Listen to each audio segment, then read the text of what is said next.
Mike Shine, how are you, my friend? I'm great, Gualter. Nice to see you.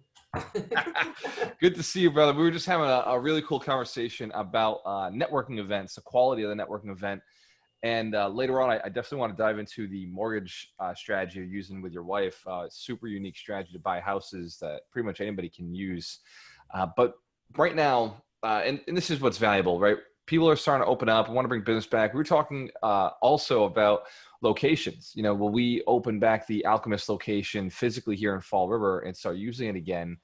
And I just don't see a point. I think that we're doing far more via Zoom. We're hitting more people, reaching more people. And like you said, I can hit more appointments because I'm just going to my house office, my home office, Right. instead of driving the 8 minutes to the office on the other side of the city. Right. So that was Which is not 345 East Main Street where I sent Samantha to. 344. Oh, I sent her to 383. So that's Oh yeah, that's a couple blocks down. that's not a great area there to No. send somebody to who's a 26-year-old girl. Yep. Woman. 26-year-old from North Kingstown who's not used to Fall River. She did okay. It all ended up, she did fine. Yeah. But I will say I did enjoy going to Fall River, and I could see going forward. Maybe you have like the live studio audience. I like that. Where you still do it on Zoom, but if someone like what was it, Emily? Yep. If she misses all of us and wants to come, we could still do it there. Right? I like that. I like the idea of the a live studio audience. We'll get Ron to do like a laugh track in there. Or hold up signs and say, applause now. Right. Exactly. Insert applause. Yeah. I was talking to Brenda the other day of counting our blessings because I really was looking very closely, went 2 or 3 times to look at commercial buildings in North Kingstown. Yeah. And we never pulled the trigger. And thank God, because I think you're having a tough time with commercial because people are saying they don't really need to go. And now it's okay to not go to work. Right. And it's kind of a new paradigm. So it's a whole different way of thinking about business, because that's really what's changing, right? Commercial is 100% based on business needs and demand, and people are finding that working from home is more productive. And so companies, well, if you find your employees are more productive, have them do that, right? We're always looking for how do we squeeze more value out of our employees and do the work for us. Plus, you're not paying for rental space, and all the stuff that comes with it, and they're not driving, so they're not using their cars as much, and it's a whole. And you're eliminating the insurance on the building or insurance on the location, because even when we still have renter's insurance when you're an employee in case somebody slips and falls on your property. Right.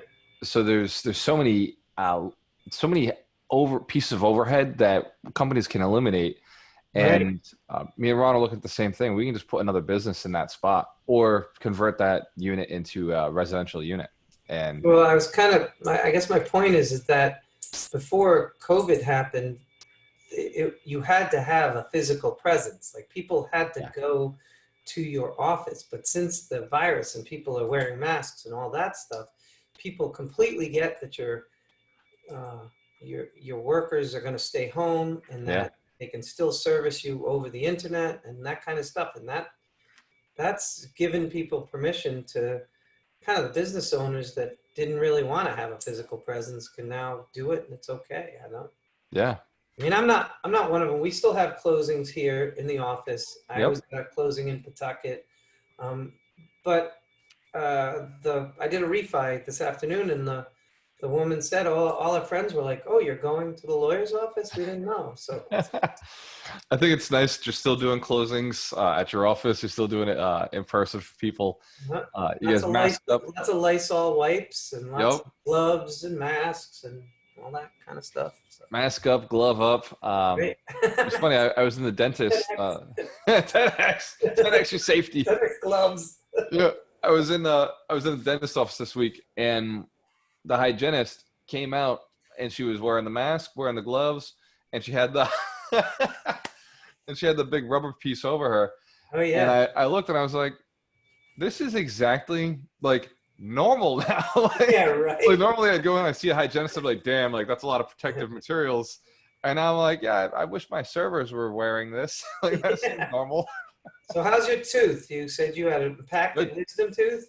Did So they, yeah, did they totally take it do. out? They totally want to, and I'm gonna have to schedule that. But at the moment, I asked the doctor, I was like, is this necessary? And he's like, well, I mean, it's a good idea. And I was like, you hesitated, sir. All right, I'm out. I'll be back. That's what I did. Yep. I think I said on your Facebook thing, I was in college, and they said they were taking out two, and I was like, you don't need to take out the other, and I don't know why I knew what the hell I was talking about, but yeah, put it out. They put a gauze in there, and I went to play intramural softball that night.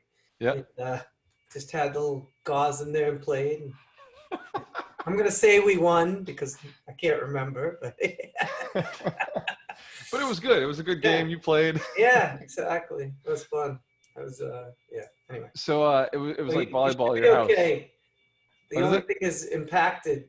That's when it gets a little scary. So I Well, didn't know. it's in there not bothering anybody. It's just hanging out, right? Right. it's in there just hanging out. So still in there. So By the way, I'm a big advocate of flossing. yeah, me too now. They told me, because, I got these gaps in the front. They're like, look, I know that you probably think you got these gaps, you don't have to floss. Yeah. So, like, you have to floss those too. And it's really the ones in the back that you're going to have to be concerned about flossing, because they're like right up against each other. I've actually heard a lot of stuff about, the big thing these days with health is gut health.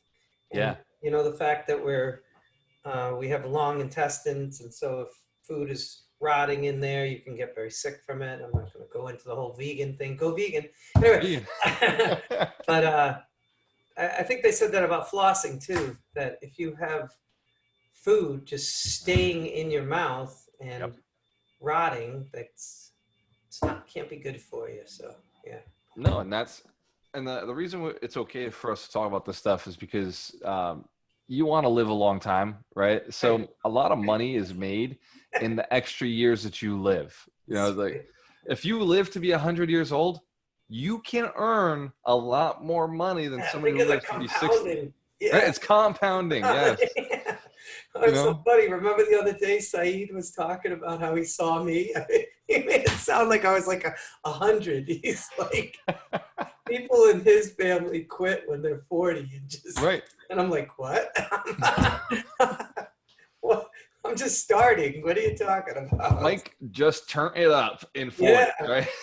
Yeah. So I'm hoping to live to 120. So there you go. So. Same here. I've been saying 120 for a while, and Doreen actually started saying, she's like, why not 150? Yeah, right? And I was like, whoa, challenge accepted, right? Like, yeah.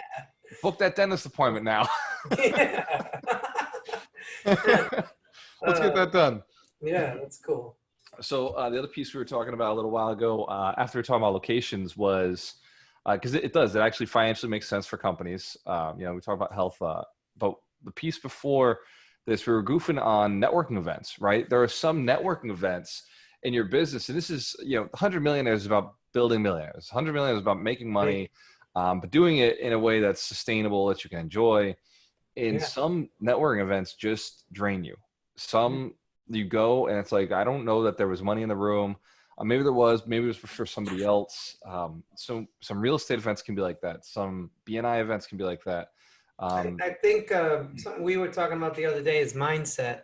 Yeah. Because when I first started going to networking events, because my BNI said go to networking events, and I would go there and I would buy a drink, and I was shy, so I would just kind of stand in the corner with my Captain and Diet Coke and not talk to anybody. And then I would go home and Brenda would be like, well, that was kind of a waste. And something they said in the BNI was that networking is about farming, not hunting. And that's like one of my favorite expressions, because I started going to the events, stopped the drinking. And what I noticed is that if you go on a hunt, like a title attorney is looking for a a mortgage person or a real estate agent to send them a title. And when I would walk out, if I didn't have a deal, I'd be like, this stinks. I didn't get anything out of it. Right. But then when I realized it's about farming, it's about meeting people. And then the first time nobody knows you, but the fifth time they know your name. They, hey, Mike, how you doing? And by the 10th time, they're grabbing you by the sleeve and saying, hey, Mike, there's a realtor over here. I really want you to meet her. And that was huge. Not to mention they cut the alcohol out because you don't need to be hammered when you meet the realtor. No, I agree. And I'm glad you talk about it because alcohol has not helped me make any money, right? Like I've never had a drink and then been like, oh, you know what? That drink I had loosened me up and allowed me to make more money. Right. Like it's never worked in my favor. I've been at networking events where they were drinking and that worked in my favor, where like I had a conversation. I was on point. My USP was on lock. And they said, man, this real estate mentor guy, I want to work with him. That's awesome. And anytime I've been drinking, like I can't actually say that they were beneficial nights, right? Like I don't think there's been a difference. And like, let me clarify, when I drink, I have one. If I have two, I've had a water in between. And it's very rare for me to have two alcoholic drinks while I'm out, especially in a business setting, right? Like if it's a business setting, man, like I'm there to make money. I'm there to collect, help, farm, right? And I like what you said about farming. I also will say that your personality, my personality, we don't need it. No. You know, I have fun in life, and I'm not just saying it, but I just enjoy my life. And so it's just, when we're out there talking, maybe it's because we're high eyes. We like being out there and doing all this kind of stuff. I was buying drinks in the past because that's what you did. You walked in and you walked up to the bar and said, give me a drink. But Jack and Coke. Yeah, Captain and Coke. Yeah. A little captain in ya. But I can have a good time without having a drink. I know some people, they need to loosen up, but that's never been me. Maybe that's because we're high eyes, just kind of go and just have a good time, and that's the party. Yeah. Yeah, I mean, it's definitely helps, right? Being we're an influencer, we're somebody who wants to be around people. I think the D's, the dominant, demanding people can do it. They're extroverted. Sure. The C's and the S's, maybe. Right. The stable, cautious people would have a harder time, and maybe they could convince themselves that alcohol allows them to open up a little bit. Yeah. So I hear it from my cautious friends, from my stable friends all the time, like, oh, well, I can't do this now. I got to go get a drink. And it's like, yeah. Well, you tell me how that works out. You might feel better, but I don't know if you closed anything. That's funny. I'll tell you a funny story. I had this mortgage company that I used to work for. I did closings for them, separate company. But anyway, we went to one of those real estate golf tournaments one time. And so they were in a golf cart behind us. There were like 4 of them. Nice. And then the beer woman that comes up on the course, she's like, hey, do you want anything? And so we bought a beer or whatever. And then I said, hey, there's a cart behind us. Just go and, I've got it. So get them whatever they want, Yeah. She comes back and she's like, that'll be $216. What the hell? What'd they get? Everybody got Blue Label? Yeah. They thought it was hysterical. And I was like, shit, I hope she doesn't just take cash.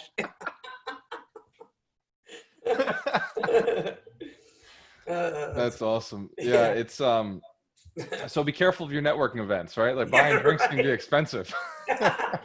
Yeah, I've dropped I had this realtor once that I really, when I first started out, I wanted to get business from. So we went to this restaurant and one of his realtors introduced me to him. Yeah. And then, but he had his whole team showed up after an open house to this restaurant on Federal Hill. Yeah.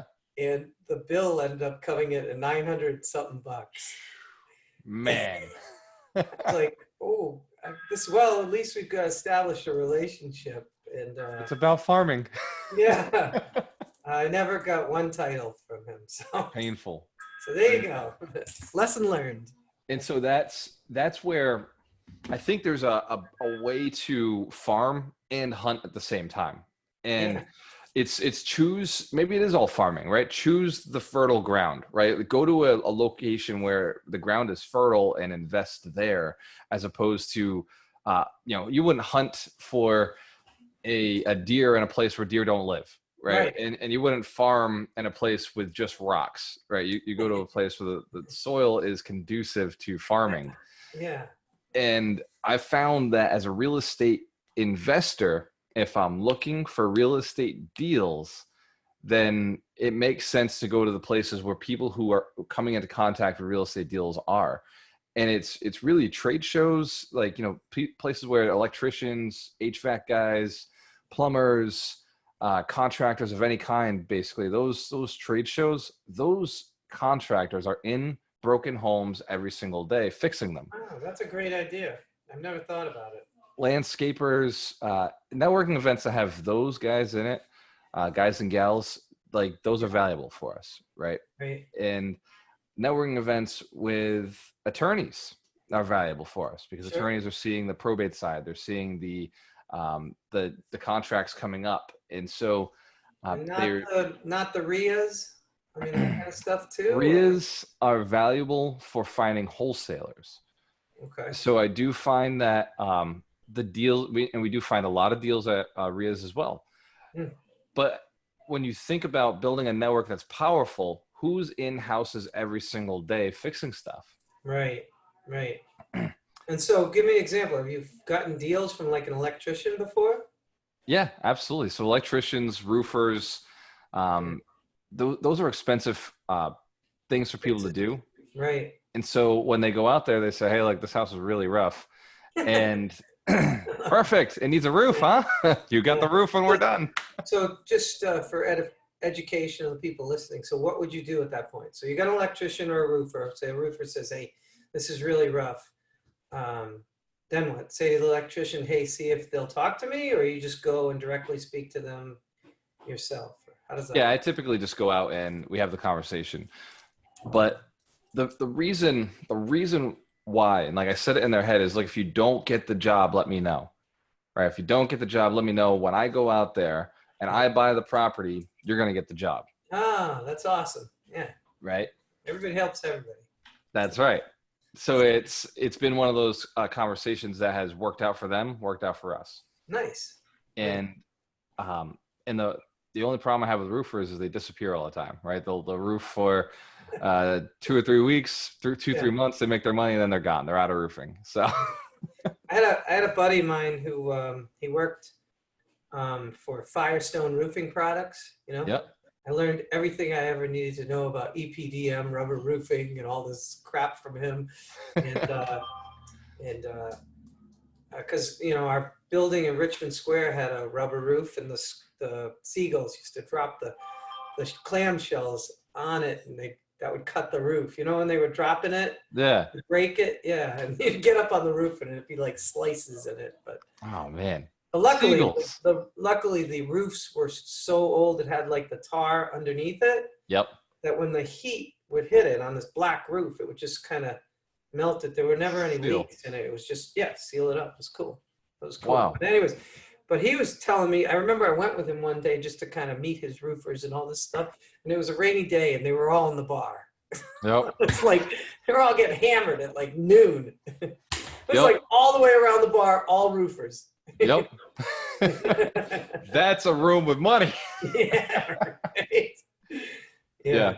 And then the other conversation is, if you're looking for real estate buyers, they're all in the RIAs, right? Real estate buyers are all in the RIAs. Right. And if you're looking for private money, then it's not in the RIAs that you find your private money, although we have found it there. Yeah. It's in other kinds of networking, working in, like I was at the dentist and I know that my dentist is looking to get into real estate, but he's not doing it the way we're doing it. So I got his business card and I'll have a conversation with him later. So that's basically chasing high net worth individuals who are looking for a place to park their money. Right. If you're looking for private money, that's a really good place to start. Attorneys, doctors, chiropractors. I'll tell you something funny. You and I Not all attorneys, right? Like, I know. No, it is a good place to find because they're, conservative, and then they set their money aside. Yeah. But you and I have been talking about private lending, and Yeah. the fact that I know I do some of my own private lending, and I know other private lendings, and hard money lenders. So you keep hearing these words coming out of my mouth, private lender. My phone has now blown up with like advertisements and Google, and every time I turn on my phone, there's something that's like, Yep.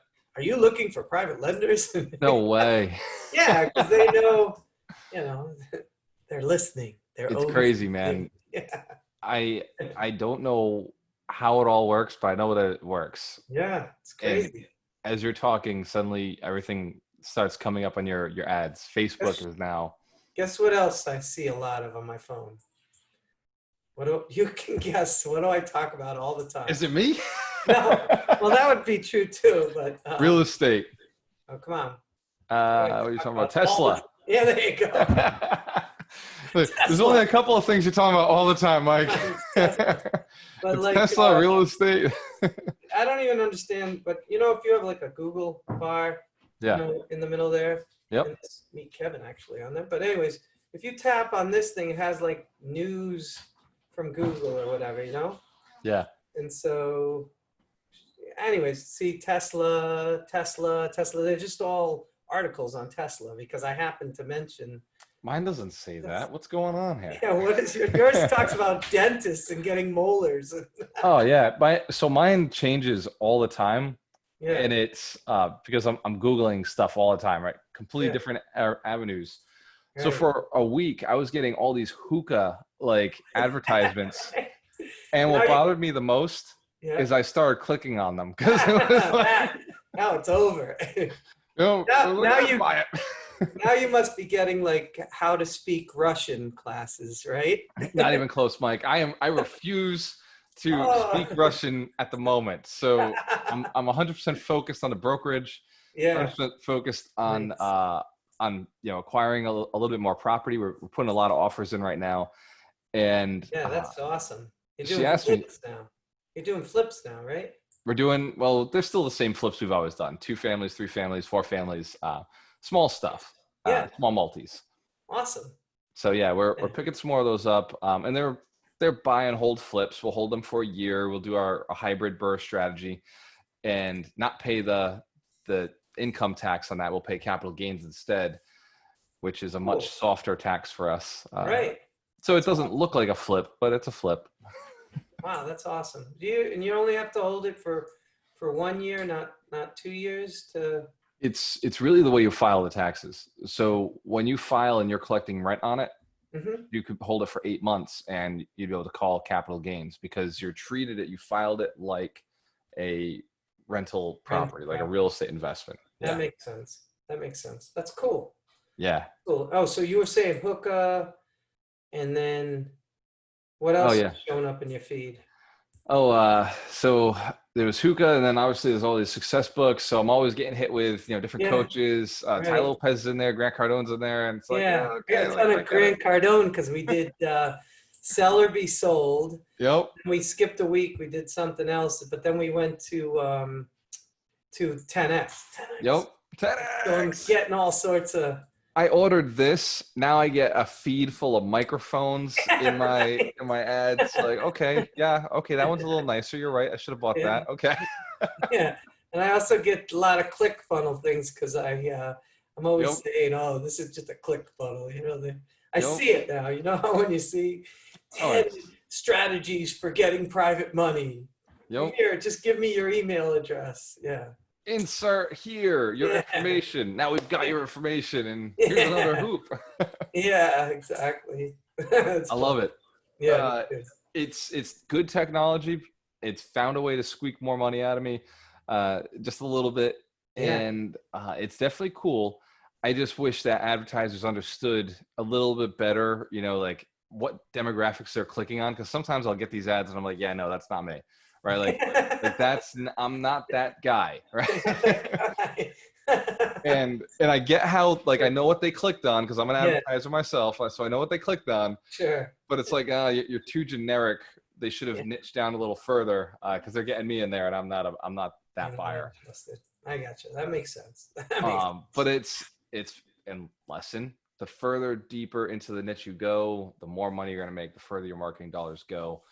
Mike, we started this conversation, and we hinted that we're going to talk about mortgages and Yeah, a really cool strategy you and your wife are doing. And I want to make sure we include that in the episode. sure. If you haven't gone and liked and shared and subscribed to 100 Millionaires podcast and SoundCloud or on iTunes, go do that. Give us the thumbs up, vote for us, share this episode. It's valuable for not just us, but for the other people who are looking to learn more about health, wealth, and relationships to get themselves to the next level, to become one of the 100 millionaires. That So, said, go ahead, Mike.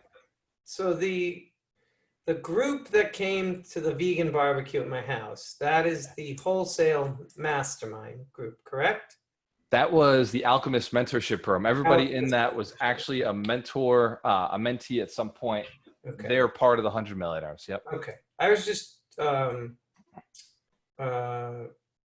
checking because I really wanted to point out that, and I'll take a little credit for this, but mostly you have really created an amazing little community. It's not that little actually, but the 20 or so people that have been involved, um, I just saw it. I don't know. I mean, I kind of knew it, but I really saw it for the first time the other day when we were on the Zoom call, that there is a huge amount of value if you're part of this group. And I'm not saying this to sell a program. I don't get any money for that. But it's a really neat program. And even the students are really valuable. And the stuff that they know and how they add to one another is just I was saying the other night, it felt really good to be a part of something that if somebody's going to pay some money to be a part of, that they get real value and they have no doubt that they're getting a huge value from it. So Yeah. cool. Thank you, Mike. And we're blessed to have you be a part of it, to have you educating with us, being one of the coaches in the program, donating your time and delivering value to people. And it's true. Yeah, the mentorship program costs money. We're going to keep the price the way it is. We're not going up on the price. We're certainly not going down on the price. The barrier to entry is there for a reason. And I said to somebody today, I told them, look, it can be expensive. And if you think it's expensive, then you're not ready for the program, and that's okay. Right. That's what it's for, is to stop people from being, just basically wasting our time. And we spend time on these calls, it's real coaching, Right. real conversations. And so if we just gave it away for free, it wouldn't be as valuable. And I don't think that people would take it as seriously. I know that.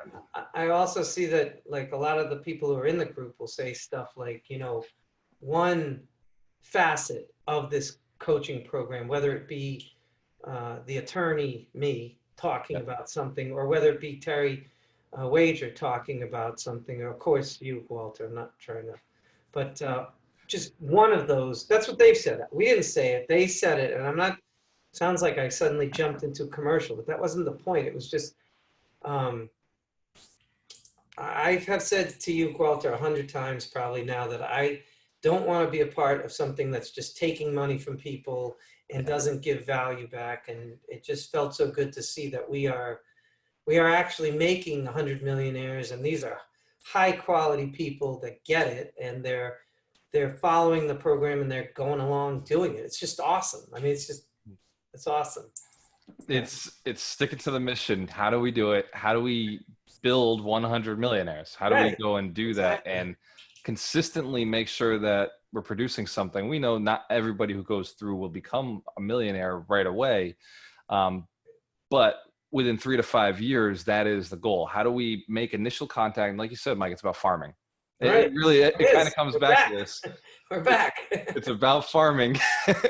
And we're building them now so that 2 or 3 years from now, we could say, okay, like this person now is a high net worth. Right. Maybe they're valuable in a different way and we can partner up. And what I see is I really see the other part of your vision is that these 100 millionaires will go out and make another 100 millionaires. And when you first said it, I was like, yeah, whatever, they want to make 1 million, but we've created such a community. And when I say we, I'm talking about mainly you and Ron have done it. And I'm just happy to be part of it. But we've created a community, like when Saeed, who's like, I mean, they're all cool, but I've been talking to Saeed this whole week. But Yeah. when he says he sees himself as becoming a millionaire, I mean, I could totally see him staying in and Yeah. making another millionaire out of it. And that's awesome. I mean, that's for me, I read a book and it said, I want to have a lot of fun, make a lot of money, and help a lot of people.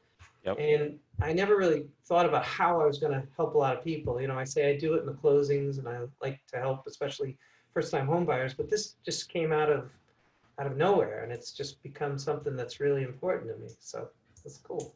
Yeah, well, and I will get into the mortgages in a second, but because that is cool. I want to talk about it. Yeah. I love what you guys are doing with that. But you're right. Ron and I had the conversation a while back, and he said, "What would you do if, like, when we're all done with all this, like, once we've hit our goals financially, what are you gonna do?" And I told him, I was like, "Dude, I'm gonna tour and I'm gonna teach, right?"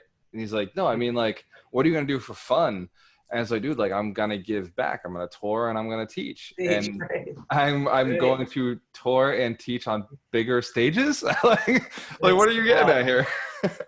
That's so awesome. I want to And be there to warm up the crowd for you. hell yeah. I'm gonna jump out. I'm gonna have Brenda, Mike Shine, like Darina on stage. Right. Our Cool. students, people who've gone through the program are now, doing breakout sessions together. And you want to get into this program here, go, work with these guys.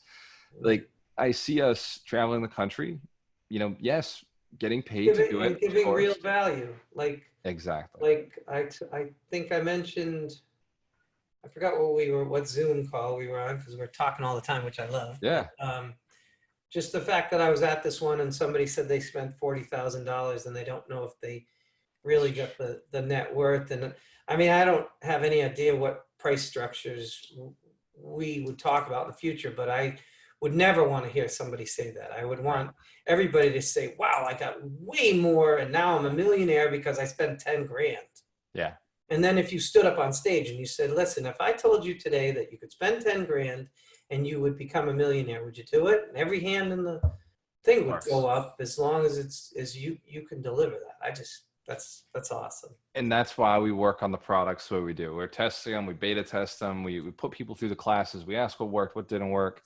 And it's I mean, we know that 80-20, right? 80% of our students are going to do well, or 20% of our students are going to do amazing. They're going to hit it. And it'll be this 80%. And it's like, how do we get that 80% back through the program or through a new program? Or how do we make sure that we're getting 100%? And I know it's not possible, right? I know it's not possible to make everybody successful. You can't force people into it. Don't say that. but like, if it were, right? And this is the focus question. If it were, how would it work? How would that be built? And that's how we're building. Science of getting rich again, right?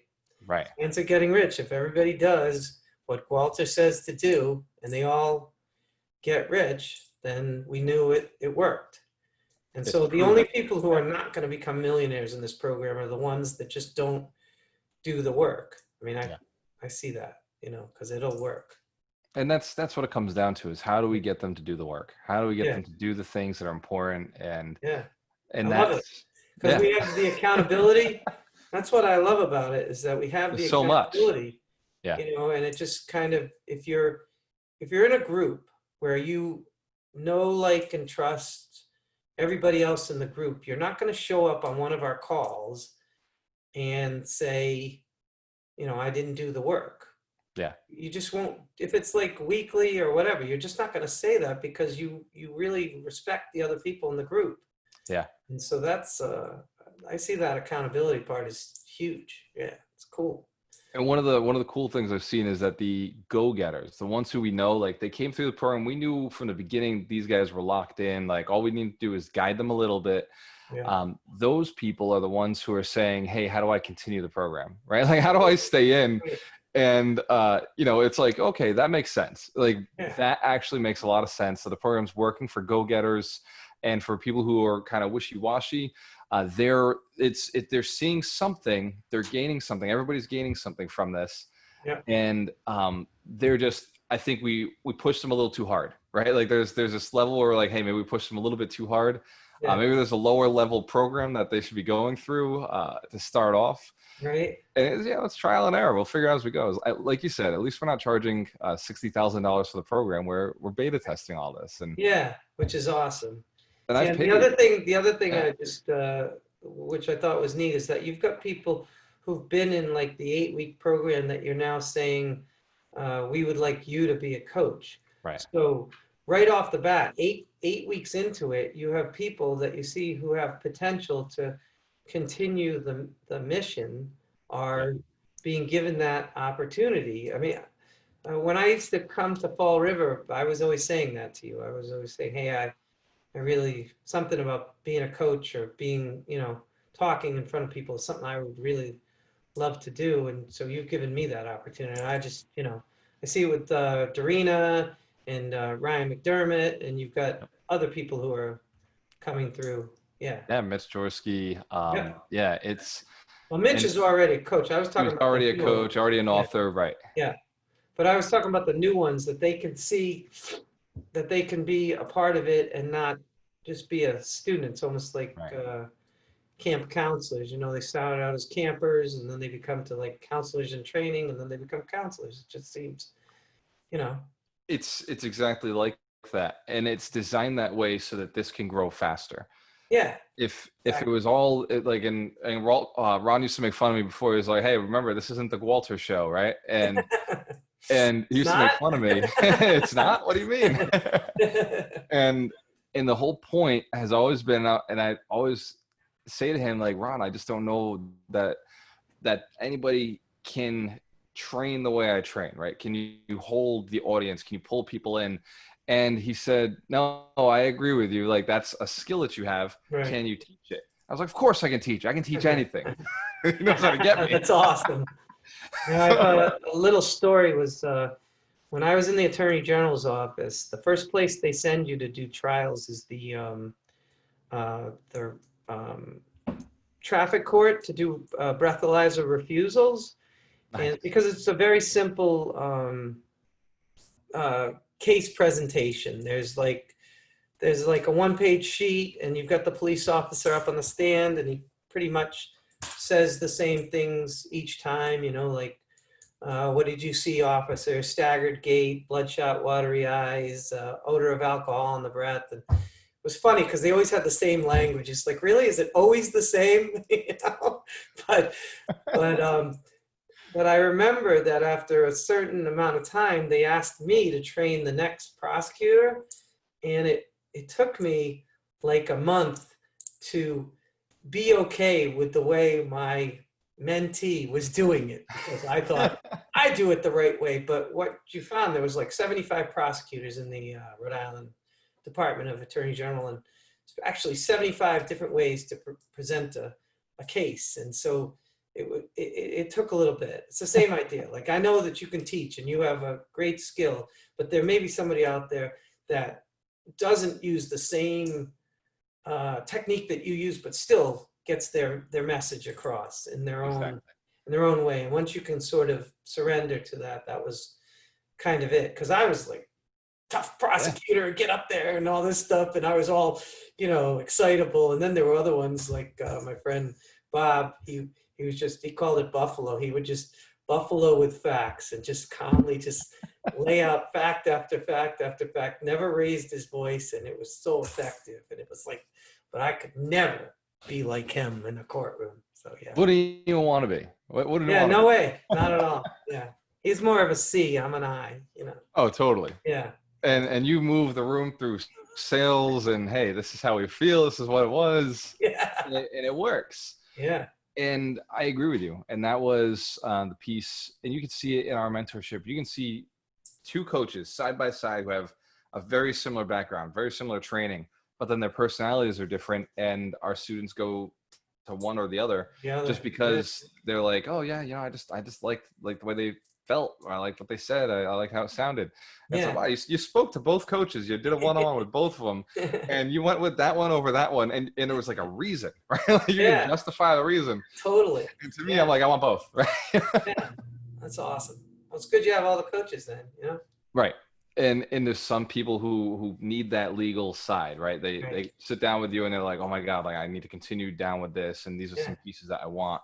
Or the financial side, Ryan McDermott has a program like where you Yeah. sit down, you do the little financial piece, and or the real estate actually specific, more specific than what we provide with real estate. You know, go to Mitch Jorsky or Yeah. Mitch Durfee.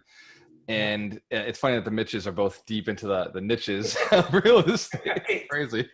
And of course you have Terry too with the Terry Wager, the that's a mindset. Yep. that's a real oh and Doug too, same thing. So it's Doug is mindset, yeah, we got hypnosis. Yeah. mindset. Yep. That's cool. There's all sorts of different angles of They're, the same. they're both NLP practitioners. They're both hypnotists. The Yeah. three of us have the same certifications of hypnosis, NLP, Yeah. and Terry actually has traditional psychology as well. Yeah. So it's cool to have Cool. all of this, and then Yeah. we're all coaches, right? We all have coaching training as well, Yeah. and speaking training as well. So it's, we look at all three, but I stick to the real estate piece, and Yeah. they go into their little niches as well. So we should have a one of these millionaire podcasts where you talk about NLP because I'm just curious about it. Oh, by the way, I get a bunch of ads for that too now on Facebook. Do you now? Yeah, NLP, and then all the comments are like, if you really want NLP, this guy stinks. You should use my guy, and da da da. Oh, I love it. So neurolinguistic programming, I'll give you the right books. So, yeah, we can do a whole episode on that. And yeah, because people don't necessarily know what it is unless they're in the speaking realm. yeah, I think I told you I knew something was up before I ever heard the words NLP from you. Actually, I heard from you, but before that, because I would go to like BNI seminars for all the BNI in the area, and the guy yep. at the front would say, "Now, does that make sense?" And they would say that, and I was like, "Why does everybody use the exact same words? Does that make sense?" Yeah. Or they'd raise their hand, and I say, well, "Something's going on here." There's some Yeah. consistency here with why this all works. Yeah, they've all been trained in the same room. The typical sentence, by now you'll understand that this is a purchase you can make by now. That's awesome. In your mind, you're seeing some value by now. The three by nows. Yeah, that's awesome. Yeah. There's a thing in sales my friend Ed was telling me where you say, and you probably know this, where feel, felt, found. Have you ever heard of that? Feel, felt, found? Well, supposedly when you talk to someone, you're supposed to say, when there's an objection, you say, I see what you're feeling. I've had other customers who felt that way. And what I found is this, okay? I'm probably butchering that, but that's what it is. And he feel, said felt, found, yep. Yeah, feel, felt, found. And I was on a phone, he said he was on a phone call with one of his, he's a mortgage person, one of the customers. Yep. And he started doing it. He goes, I see how you're feeling about that. I felt that. And the other guy was the salesman, he goes, don't give me that feel, felt, found shit.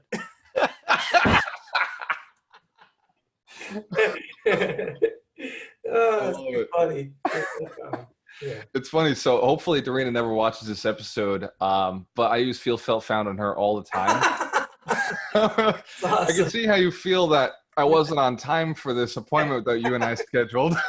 Yeah. In the past, I've noticed other people felt this way. And what I found is it all worked out. That's right. It always works out in the end. And we're going to be thankful that I didn't show up. Right. Nice job. Yeah. Actually talking about Ed, another thing that he taught me, because again, I'm a lawyer. I never was in sales, but being in the title business, I tend to go out there and talk to realtors. And he taught me SWSWSWN, which stands for some will, some won't, so what, next, which I thought was great because, I would get so emotional if like somebody didn't like connect and give a title or something like that. But it's, it's just kind of a numbers game, It really is. It's a numbers game, and at the end of the day, it's, am I in the right pond, right? Am I fishing in the right pond? Right. is this somebody who does a lot of titles? Because not all realtors are created equal. Not all lenders are created equal. Right. And some lenders I've seen them. They'll ask me, hey, send me some deals. And it's like, dude, like I'm not working with buyers right now. Like I don't have I don't have any deals. Right. Right. Like I'm just buying myself. I can't work with a residential mortgage broker. So that's a great point. That's a great point because I don't necessarily know. Some people do more research than I do as to who the big agents are and that kind of stuff. But I will say on the other side of it is that, I was talking about, at least got to get one book in here. Yeah, let's get a book. Surrender Experiment and nice. Untethered Soul is all about surrendering and just allowing it to be and just, you can believe in the universe or not. I do. And when I just kind of sit back, things come to me, and it's when you're not fighting against the tide, when you're just, like you said, being in the right pool and things just show up. I love that. That's like makes life so much more fun and more magical, So yeah. It's law of detachment, right? So you have a law of attraction, you focus on what you want. Yep. And then you detach yourself from the result, from the outcome, and it flows towards you because you're not putting anything blocking it. Right. You're just when it's here, I accept it. As opposed to, I've got to get it. Well, that causes the storm around you, and it causes all the chaos. And that's worth the whole podcast right there, because it's so true. It's so true that you resist, you get in your own way. And, maybe certain people who are watching this don't believe in any of that. And that would be a shame, because it really is like that. As soon as you stop resistance, things just come to you magically. It can be God, universe, and it's in all the books we read anyway. It's in Science of Getting Rich. It's in Jen Sincero, Badass. It's in, tons of them, just about Stop the Resistance. It's in The Untethered Soul, and it's in the Surrender Experiment. Yeah. We'll put these links down below. I love it, Mike. You're so good. Put the links in the chat below. We're gonna put it in the podcast, YouTube channel. It'll all be in there. Like, share, subscribe. So, Mike. Share, subscribe. What? It's been a lot of fun since I met you. By the way, I just want to say that it's not. It's not work. Like, we're heading for something. We want to get to the REIT, the 10,000 property REIT. And so if you looked at that, you say, wow, that's a lot of work, but that's not really what we're on a different plane. Things are just happening and they're going in the right direction. And yeah, the REIT's happening no matter what. Like I know it's coming. Yeah. As long as I wake up and just respond to all my text messages, post the videos and podcasts we're doing, it continues. It's unstoppable. And it's just a matter of, timeline, 3 to 5 years. I know that. And so it's just a matter of wake up every day, keep attracting it, design it the right way so everybody wins, and just keep moving. And we never talk about movies, but Jim Carrey was in that movie Yes Man. Yeah, I love that movie. And that's really what's happened since I met you, and even before with just the real estate thing, is that when opportunities, I don't even know if they're opportunities at the time, but when things come to me, I just say yes to them now. Yeah. That movie is a great testimonial to just saying yes to a little excessive. Yeah. Yes, this is excessive. Yeah. But it's just, but that's been what's happening. You and I talk about different opportunities, and I just say yes. And you say, hey, let's do this. And I say yes. And, other people come up to me and I just say yes. And yes. And it's been fun. It's been fun. And it's been financially rewarding as well. But it wasn't really my plan. Right. I gotta give you an example that has nothing to do with you. I have no idea where Tesla came from. Like, really? Yeah. So I trade in stocks and whatever, but something just, I can't even remember where I started looking at Tesla. But which is back over 1,000 again, by the way. It's back up today. Nice. Yeah. Yes. Yeah. And by the way, I did want to say something about that. You posted on Facebook, Mike Shine, Tesla at 1,000. And then I can just see people saying, oh, it dropped back down. But me personally, I don't want to see a stock. I'm not a stock trader. Sorry, Ryan McDermott. I don't do that I don't have Series 7. This is just me having fun with my own, Series 65, all that crap. Yep. A parabolic, if a stock goes straight up, I'm just expecting it to go straight down. Right. So when I see a stock like Tesla where it goes up a little bit and then it comes back a little bit and then it goes up a little bit more and comes back and all that kind of stuff, I'm a lot more comfortable with that. So when it went over 1,000, I was fully expecting it to come back down below. Yep. And if it came down a lot, it was just a buying opportunity anyway. So there you go. That's what I was waiting for. So I bought in, and I'm so embarrassed of this number. I bought it at 800. No way. That's awesome. When it's at 4,000, you're not going to say that. Well, here's what I'm embarrassed about. I only bought one share. I wish I bought 10. I wish I bought 100. And I was like, oh, it's just gonna be it's in there because I just like Tesla and I want to own one. Yeah. I just like their mission and yeah. So I just bought it for that sake. But it doesn't pay a dividend, so it goes against my fundamentals, right? Right. So I bought it on. It's like a flavor stock. It's in there, so I feel good knowing I own it. Yeah. And now I'm like, you know what? I'd feel a little better if I owned a little more. Right. Right. Well, my buddy, Chicken Genius Singapore, who's a YouTube channel that I've mentioned a few times, he did it.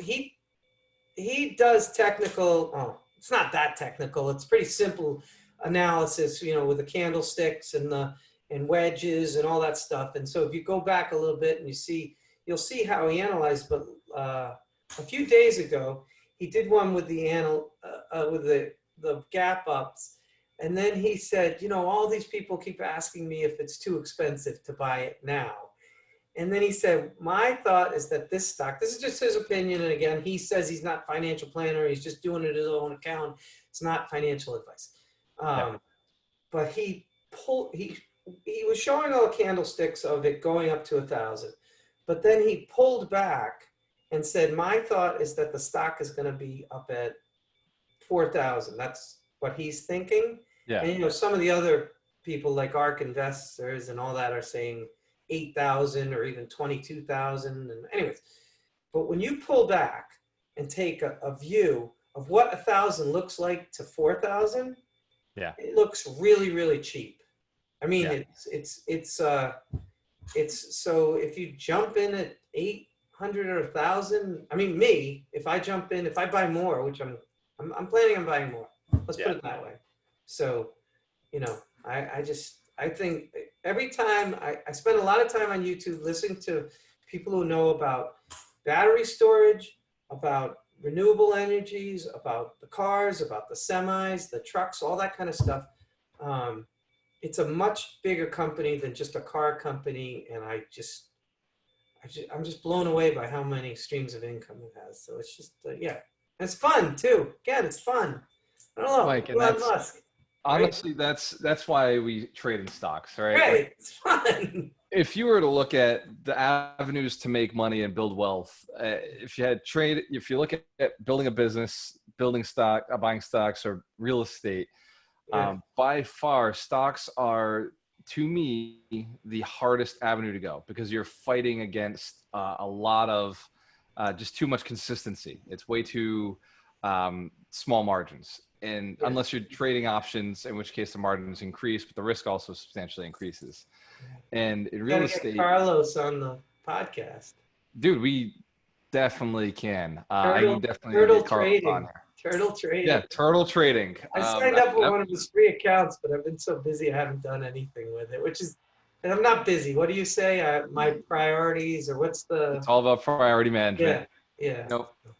And so we know. Yeah.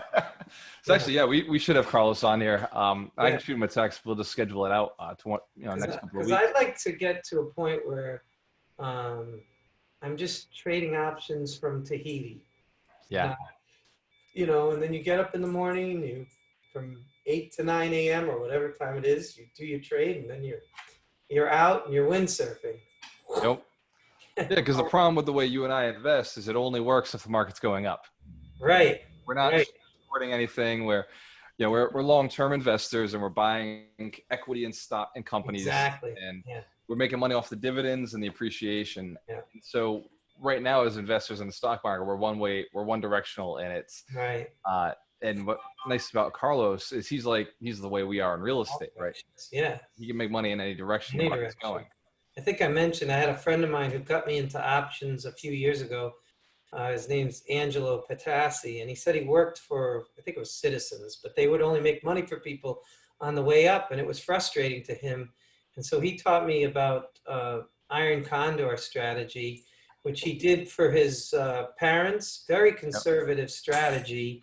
I mean, I guess whatever the straddles are, if they're far enough apart, you know, you don't make a lot of money on it. But yeah, he taught me that because he said he had the same frustration. It's like, I don't want to just make money when the market goes up. I want to be able to make market when it stays sideways or if it goes down. Yeah, it's cool.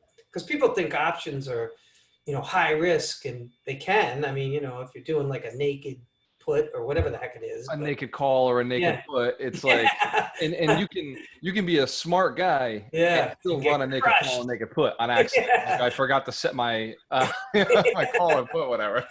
But the stuff that Angelo was doing is very conservative stuff, and it made money for his parents who were on fixed income. They were retired in Florida on fixed income, and he was just doing the trades for them every, you know, 45 days or whatever it was. And there are now platforms that actually you can plug in, say I'm doing an iron condor, and it'll make sure that all the pieces are in there.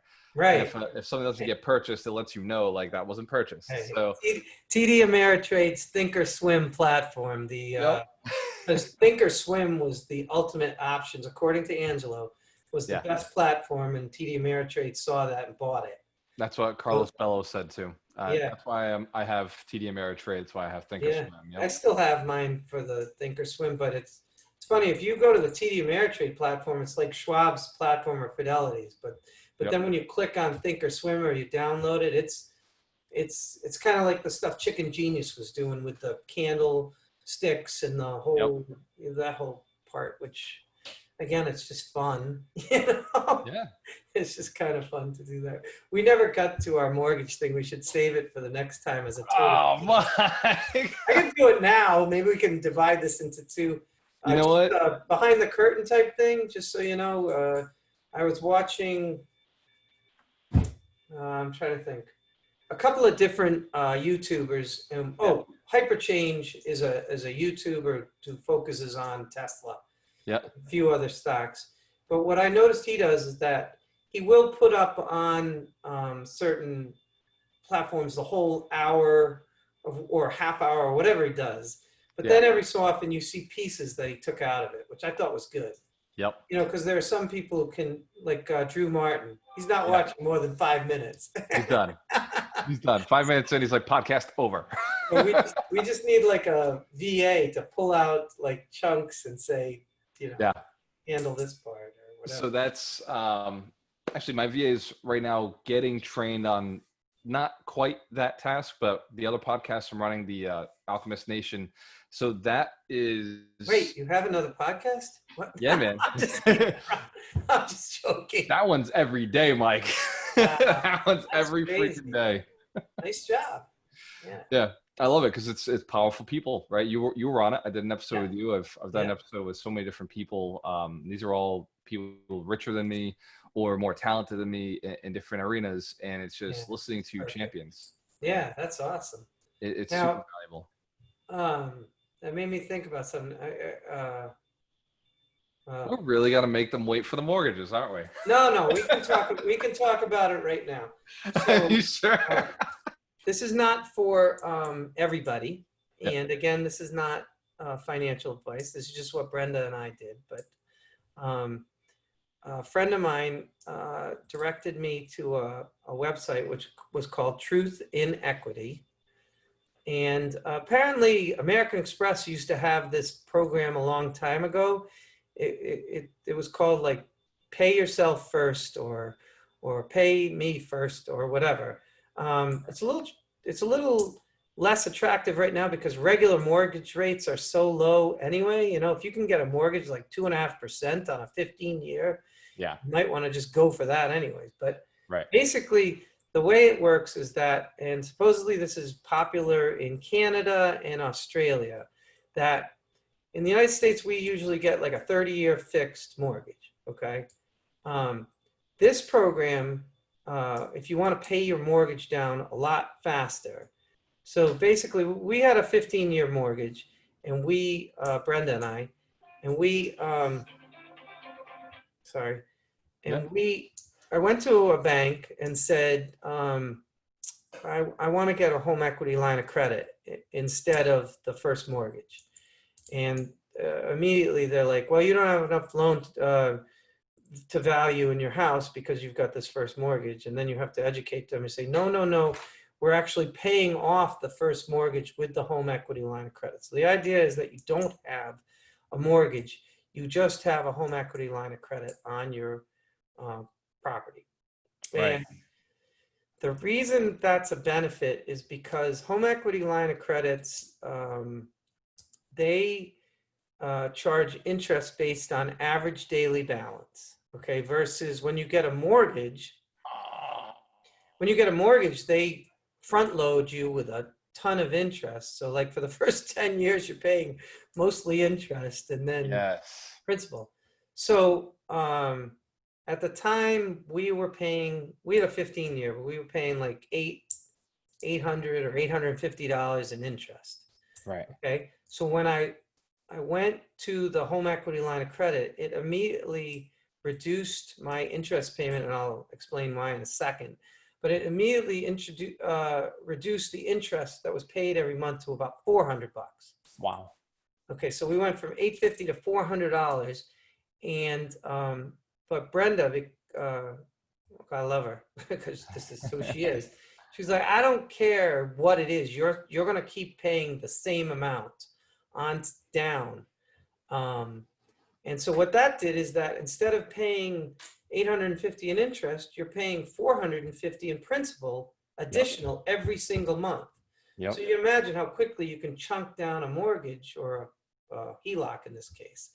So here's the idea. So you do that first, you refinance and you get a home equity line of credit. And then you pay every single thing that you can pay with a credit card. Yep. Okay. And you tell the credit card company that you want them to put your credit card the last date of the month, make it due the last date of the month. And they're going to say that's going to be the 28th because of February. And you say, okay, so just move it. So you call your credit card company, say that. So anything that we could pay, we paid with a credit card. So that would be our oil bill, our propane. We have propane at the house too. Electric bill, as long as they're not whacking you with like a 5 or 6% thing. Our groceries, every single thing went on the credit card. Right. Okay.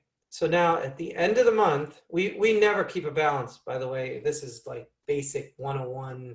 What's his name? Dave Ramsey. Dave Ramsey. You know, Yep. we never carry balance on a credit card, never have.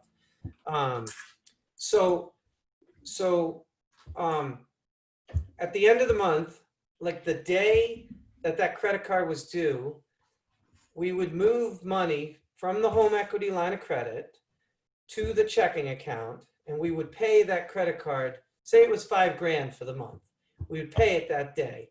And then starting the very next day or whatever you got paid, any money that came in, you immediately put it back on the home equity line of credit.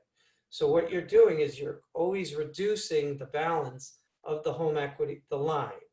Right. Okay. So like Brenda would say to me, hey, I need to pay $50 for books for, you know, they had like books, scholastic books. And this is the only part that was kind of a pain. I would have to move $50 from the home equity line to the checking account so she could write a check for that $50. But when you saw, and then the other thing we did, I'm kind of jumping around, but the other thing we did is we had like checking accounts. Like she had one that had like $2,000 in it. Yep. And I had one that had like $3,000 in it.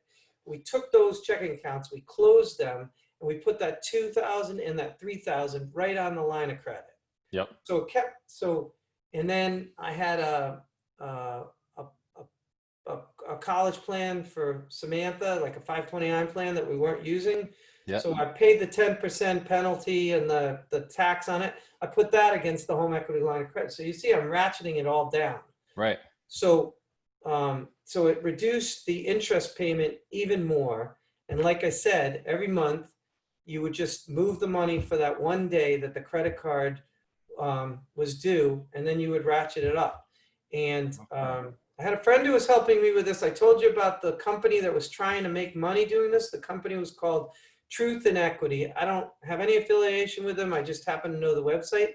Yeah. But the problem with their model was that they would tell you to go to some bank and get the line of credit. So right. The only way that they would make money is if they charged you $3,000 to learn this program. Teach you the process. But I didn't need them to do it. I understood it, and Brenda, who's much better with numbers, as soon as I showed it to her, she got it, and we got right on board. But anyways, you can look at their website. Maybe if you want some help with it, that would be a good place to go.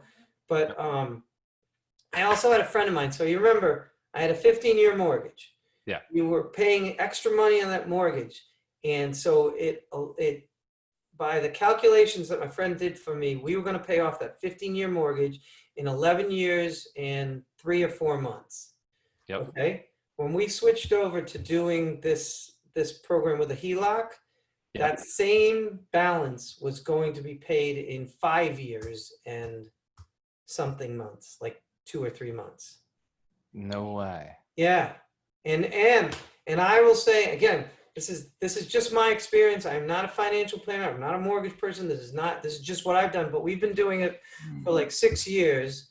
And what actually ended up happening is we ratcheted it down by taking every money from anywhere else we could find it and putting it on the line of credit. Yeah. And at a certain point, we got down to like 110,000. Okay. That was it. And then I was dreaming at night. I was like, oh, wait, I can't close this line of credit because it's a line of credit. And I said, you know what? When it gets down to 10,000, then I'm just going to keep it open and use that money to go buy, for example, real estate, a building, right? Yep.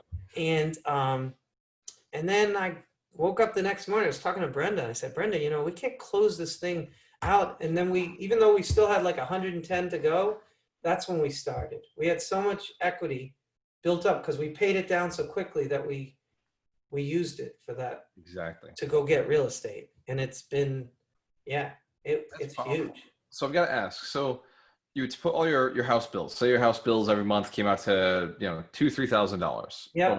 $4,000. So all the money you're putting on your credit cards are going up to that.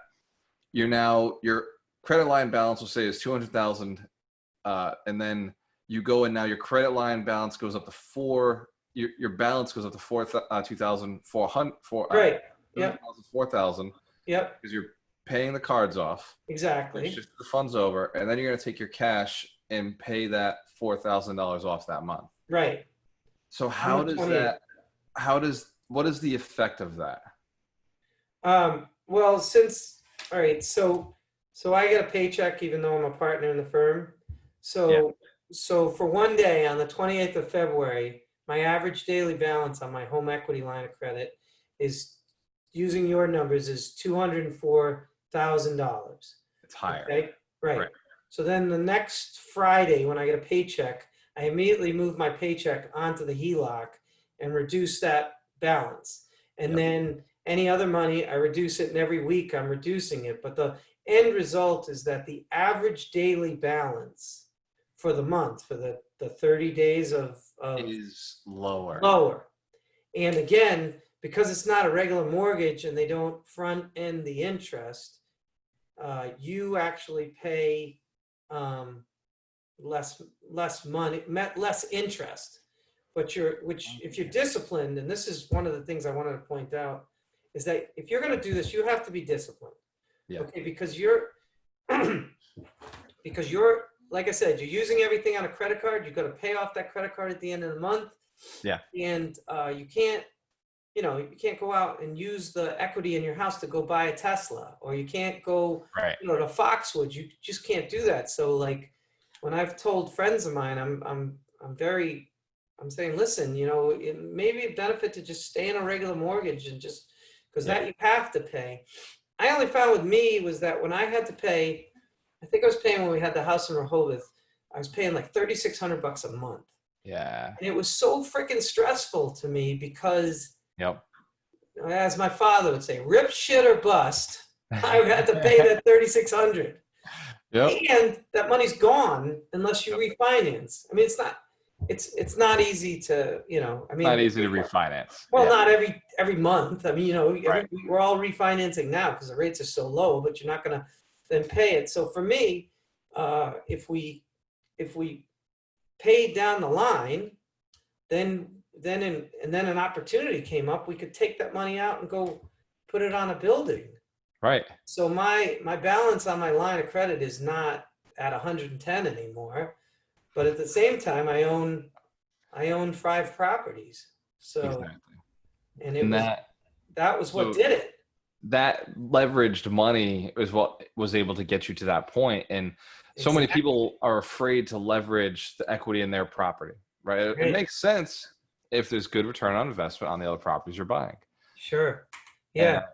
I 100%, I totally support this strategy. I will say I'm still a little confused on the pay down part. Yeah. That piece is a Yeah. little bit like, Well, I'd have to because see the there math. are days when it's gone up a little bit. But I think that what was effective at the very beginning, like 5 or 6 years ago, was what I said about closing the other checking accounts and Yeah. finding other money. Because now it's this sort of exciting thing that How you've do got we this pay line it of down? credit and you're saying, wait, I've got this money. And the one thing I did not do, which I don't recommend this at all, I did not take my brokerage account and sell all my stocks and put it on there.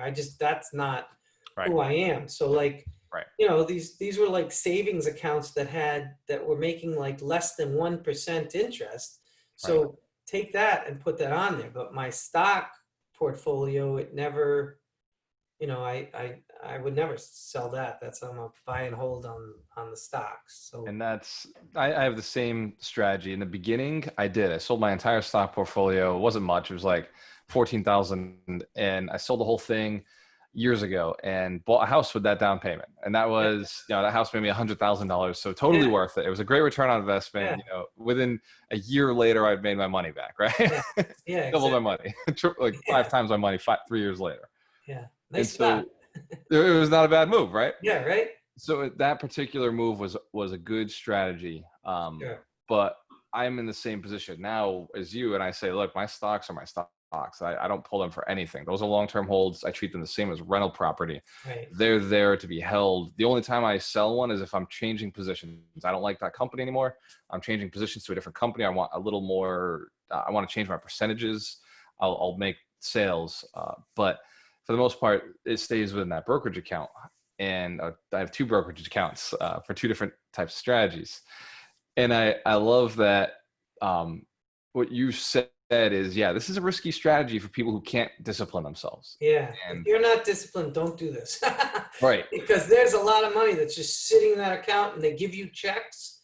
And you They can give write. you HELOC checks that you can write the very next day. And, if you see a car or you see furniture or you see whatever it is, you've got access to money. It's just, It's for a sophisticated investor who's focused, hell-bent on net worth growth, on long-term thinking and investment, and not losing money, gaining money. And that's like, this strategy is powerful. And Yeah. I think that 6 years it was knocking off. That's just crazy. I mean, to be able to wipe that much off and have the freedom to go buy property at any right, point. exactly. Because there's 2 schools of thought. Pay down your mortgage as fast as you can. Get out of debt and all that kind of stuff. But on the other hand, if you were talking to my dad, he would probably be of the opinion: don't pay off your mortgage because you're getting that money at 2.5% rate, Yeah. 2.5 to 3.5%, depending on your FICO score right now. Yeah. And you can make what, 8 to 10%. I mean, conservative, they say 6%, but 6 to 8 or 10% in the market. So he would say, don't pay it off. But this is the best of both worlds because you now have access to money to like we said, go out and buy properties. Yeah. Yeah, and that's one piece that Ron and I agree. Like what we've done is anything we make extra, he and I, we put it in our own separate brokerage accounts, and we put that money aside. Nice. Anything, credit card debt is the first thing you tackle, right? Get rid of credit card debt's highest interest. Yeah. And once that's gone, you don't go put it in your mortgage. You go and you put it in stocks. Right. Let the Right. dividends pay for Yeah. Especially the mortgage. dividend stocks, especially a dividend stock. Especially dividend stocks. Nice job. That's cool. Yep. Yeah. I had another thought about this. Oh, another thing that you can do if you want to reduce your average daily balance, and this is, you have to see what kind of interest you're paying on margin on your stock account. 5%. Or it's small. Yeah, so if you're paying 5%, it doesn't work. But if you get like lower interest, you could actually take money on margin Yeah. from your brokerage account, put it on your HELOC, thus reducing the average daily balance. And then again, this is not crazy risk because if you had to get it back into the account, you just pull it from your line and Right. put it back there. But that depends on what you're getting for lenders. There's a commercial on CNBC all the time for this company called Interactive Brokers. Yeah. And they say that their margin, I haven't done this, I don't have an account at Interactive Brokers. Yep. But they say that if you have $100,000, they will loan at 1.8%. Interesting. So you might want to look into that because then if you did this strategy, or even if you didn't do this strategy, if you wanted to go out and buy some real estate with it, if you're borrowing money from yourself at 1.8%. Right. Yeah. So. Oh, I'm 100% with you, Mike. That's a great way to get a down payment. Yeah. Right. But again, we have to be very clear here. I'm sure Ryan McDermott's going to watch this and be like, we are not financial planners. We are not mortgage people. These are things that I'm doing with my own money, and I understand. I'm willing to take the risks, whatever those are. So do your own research and make your own decisions, because I don't. And this is coming from, like, I've bought houses with credit cards. Yeah, I love that. Right? I want to say that one day. I just want to get those like 18 months, no interest, get 40 credit cards. So I've done that. Oh, awesome. And I will say that it is not for a normal investor. This is a extremely high risk maneuver, and although it works, there are way easier ways to do it, and I just didn't have access to those at the time. And well, I was wondering about this. So with the internet, you can now find 18 months no interest credit cards. Oh yeah. That have no annual fee. Yep. And have no. This is a little trickier, but have no balance transfer, or the ones that they allow you to use 3%. 3%, right? Were you paying the 3% on yours, or? Yeah. So Okay. I got 26 credit cards, and how do they do that? Like, how does credit card company 25 say yes? Bro, here's half of them right here, right? Yeah, that's awesome. That's so awesome. Some of them are digital virtual cards, so I don't need the live ones. But yeah, that's crazy. Do you still use the credit cards? You still? So the credit lines are there. The credit lines are there. I still have, like, Amazon goes through one, Audible goes through one. So like PayPal, like I get little charges. So the card stays going. And no annual fees? There's no annual fees on any of those. Nice. And they all start with an 18-month promotion or a 12-month promotion there. That's really good. So like they all offer it. Every credit card company offers a card like that. Yeah. Yeah, because I remember when Brenda and I went to that ClickFunnels thing up in North Massachusetts that I was complaining about, where they charged you $1,000 and it was very short on content. content. Yeah. One of the things they did was they did talk about the credit cards because they wanted you to get these credit cards so that you could pay the $28,000 to Oh yeah. join their group. And yeah, but that was the whole thing. Is I've done that too. I yeah, have paid, I have opened cards. Yeah, I've messed up yeah. my credit. Like I've done it all.